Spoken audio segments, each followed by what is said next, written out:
Halo pemirsa, di video kali ini saya Hendro Aprianto. Sesuai judul yang ada, jadi petani tak harus menunggu punya lahan sendiri. Nah, di sini saya mau sedikit cerita. Semoga pengalaman saya ini bisa menginspirasi buat pemirsa semuanya yang ingin menekuni profesi jadi seorang petani. Walaupun Anda masih belum punya lahan sendiri di saat ini. Hampir semua pekerjaan sudah pernah saya coba. Mulai jadi penjual kerupuk keliling, jadi tukang cuci taksi, sampai jadi supir taksi itu pernah. Jadi kuli panggul buah, sampai jadi supir buah itu juga pernah. Jadi wardiman, ini pengalaman yang menurut saya juga paling unik dan paling apa ya eh, paling berat menurut saya menjadi seorang wardiman, yaitu mencampur wedi atau pasir dengan semen. Nah, ini saya sebut wardiman, bahasa gaulnya itu kuli bangunan. Tapi nggak sampai jadi tukang. Tadi kan jadi tukang cuci taksi sampai jadi supir taksi ya. Dan ini jadi kuli ini nggak sampai jadi tukang. Terus saya ini pekerjaan yang paling lama saya tekuni adalah buruh tani. Dan di sini saya ingat betul waktu saya masih duduk di bangku SD itu ada seorang guru yang melontarkan suatu pertanyaan kepada muridnya. Pertanyaannya itu kalau nggak salah seperti gini. Besok ketika kamu sudah besar ingin mau jadi apa? Nah, di situ pertanyaan ini dilontarkan ke semua siswa yang ada. Dan rata-rata siswa yang ada di dalam kelas itu menjawab sesuai profesi orang tuanya. Ada yang mau jadi polisi, ada tentara, dan lain sebagainya. Nah, pas waktu giliran saya yang ditanya, saya itu jawabnya pelan banget. Nggak seperti teman-teman saya ini yang keras jawabnya gitu. Waktu itu bingung banget mau jawab apa saya. Sedangkan orang tua saya sendiri adalah buruh tani. Masa saya mau jawab jadi buruh tani, dan pas giliran saya jawabnya pelan banget, nggak seperti teman-teman yang lain. Jadi saya jawab, saya mau jadi buruh tani. Dan sontak satu kelas itu tawa semua. Kok ada ini cita-cita jadi buruh tani? Nah, lalu guru saya ini berpesan, apapun yang kamu cita-citakan bisa terwujud jika kamu mau belajar tekun, belajar yang rajin, jadi anak pintar. Insya Allah cita-cita kamu bisa terwujud gitu loh. Dan si guru saya ini bilang kepada saya, kamu Indro jangan pernah berkecil hati, tetap belajar, tetap semangat. Kalaupun sekarang Bapak sebagai buruh tani, setidaknya kamu nantinya akan jadi bosnya petani. Nah, disinilah baru saya bisa memutuskan menjadi seorang petani. Walaupun saya sendiri tak punya lahan. Sebelumnya saya minta izin dulu kepada bos saya ini, karena saya ikut buruh tani merawat buah naga.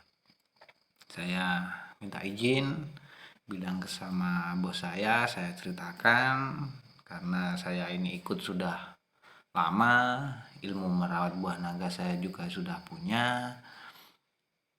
Saya ingin memutuskan untuk merawat sendiri walaupun saya ini tidak punya lahan. Dan si pemilik lahan atau bos saya ini malah memberi solusi. Walaupun kamu nggak punya lahan, kamu mungkin bisa sewa. Nah, itulah tadi sepenggal cerita, sedikit cerita bagaimana awalnya saya memutuskan jadi seorang petani. Nah, kita kembali lagi ke topik kita.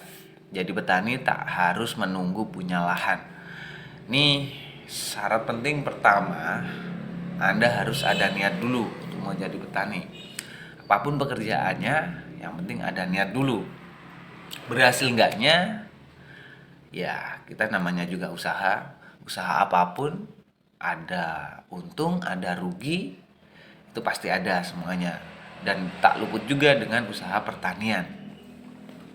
Kalau ngomongin gimana kita dapatkan lahan sedangkan kita ingin jadi seorang petani, ini banyak banget caranya gimana kita bisa dapatkan lahan. Yang pertama itu Anda bisa sewa. Nih Anda kalau sewa lahan ini memang harus membutuhkan sedikit banyak modal untuk menyewa lahan. Dan yang kedua ini sistem bagi hasil, ya. Ini bisa Anda tawarkan kepada pemilik lahan, dan masih banyak lagi bagaimana cara kita bisa menjadi seorang petani walaupun kita tak punya lahan. Nah, yang berikutnya ketika kita sudah memutuskan menjadi seorang petani, ini yang penting banget juga Anda harus putuskan kira-kira Anda mau jadi petani apa. Nah, kalau saya, karena di tempat saya ini saya tinggal di Desa Kedung Gebang, Kabupaten Banyuwangi, otomatis Anda sudah banyak yang tahu Banyuwangi itu sentral, salah satu sentral buah naga terbesar bahkan di seluruh Indonesia. Jadi di sini ada sedikit peluang, ada kesempatan berbekalkan saya jadi buruh tani buah naga, saya jadi memutuskan untuk menjadi petani buah naga. Dan cara yang saya lakukan pertama kali ini adalah saya untuk sewa lahan. Saya sewa lahan dan ada beberapa cara unik memang yang mungkin tidak dilakukan sama para petani yang lainnya atau penggarap atau penyewa-penyewa yang lainnya. Saya ini termasuk sedikit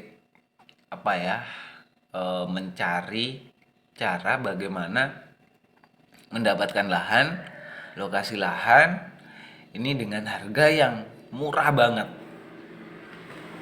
Jadi setidaknya bisa meminimkan modal saya, karena saya sendiri berawal dengan modal yang mungkin juga cukup pas-pasan.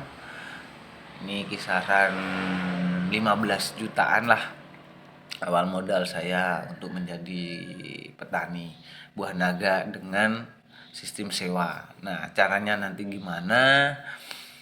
Ikuti terus channel saya ini dan semuanya nanti akan saya bongkar.